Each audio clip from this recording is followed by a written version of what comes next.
Welcome to our study in calculus. Today we look at stationary points, or they're also known as the turning points of a curve.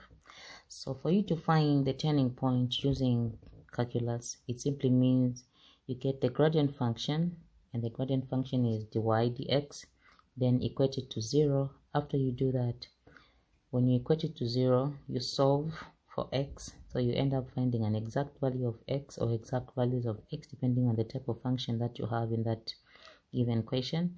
After you find the values of x, you substitute those values of x in the original equation of y to help you find the corresponding y values.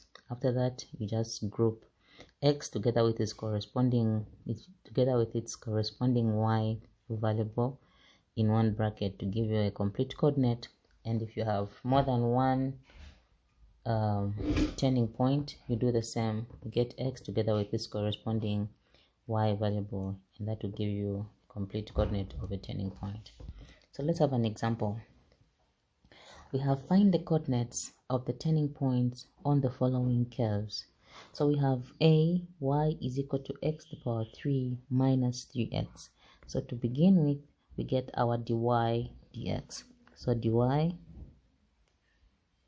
dx is equal to 3x squared minus 3.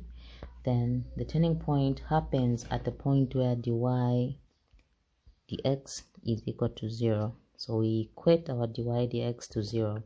We have 3x squared minus 3 is equal to 0. We bring 3 to the other side.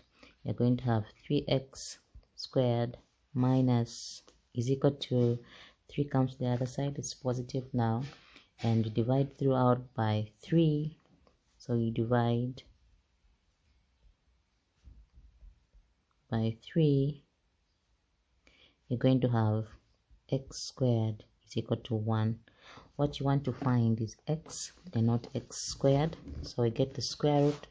We're going to have x is equal to plus or minus the square root of 1. So whenever you're getting the square root, it's possible, it's either it's positive or negative, because if we square positive 1, we're going to have 1, and if we square negative 1, we're still going to have 1. So two possible answers there.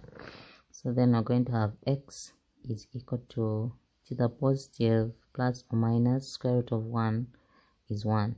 What this simply means is x is equal to 1 or x is equal to minus 1.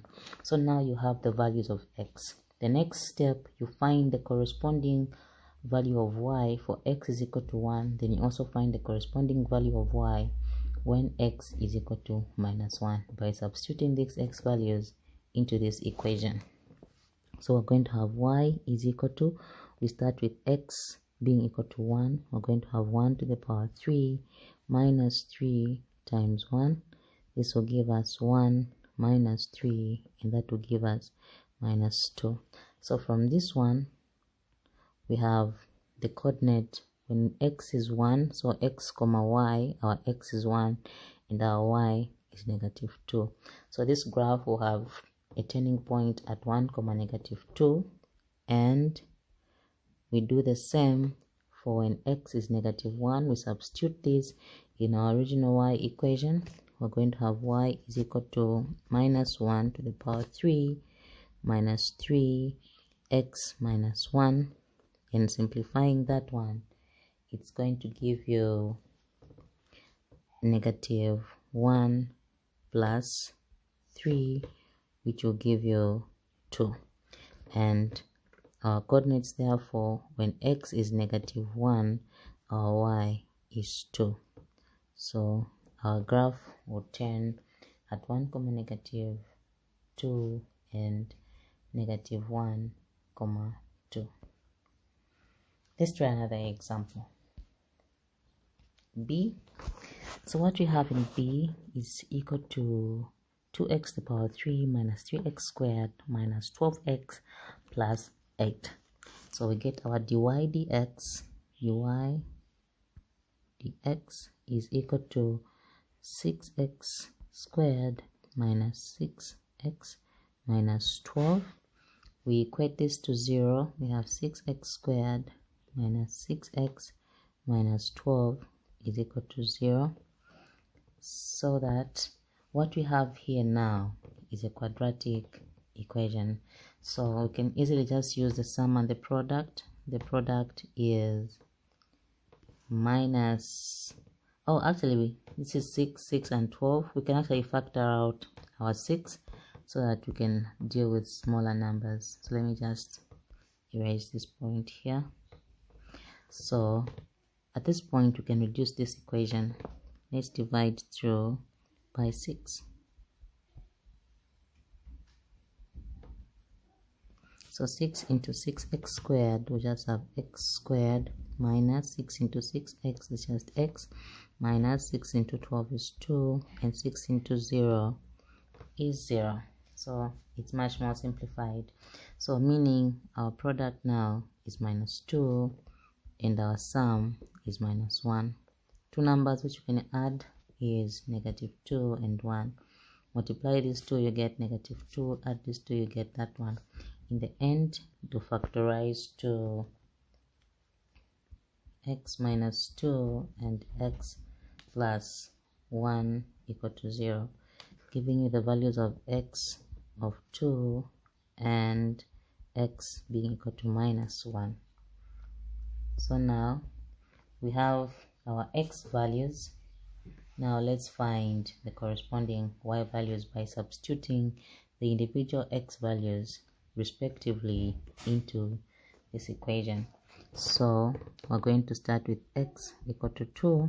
We're going to have y is equal to 2x 2 to the power 3 minus 3x squared, so it's 2 squared minus 12x, x is 2 plus 8.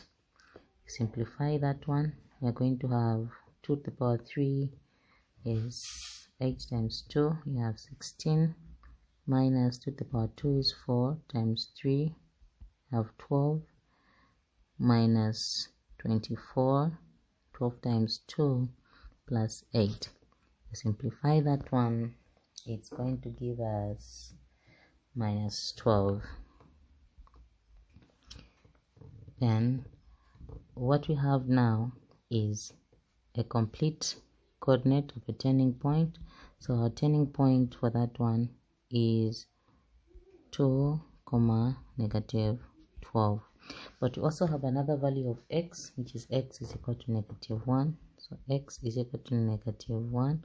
We do the same. We substitute negative 1 into the original equation. We're going to have y is equal to 2 negative 1 to the power 3 minus 3 negative 1 squared minus 12 times negative 1 plus 8.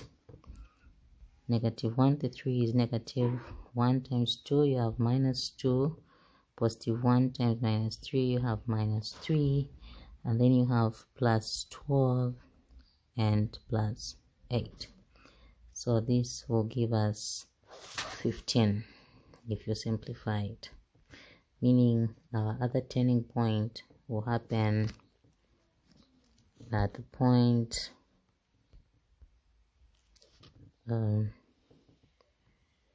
negative 1, 15. So we have those two respective turning points. So if you've noticed, all my examples have the power 3.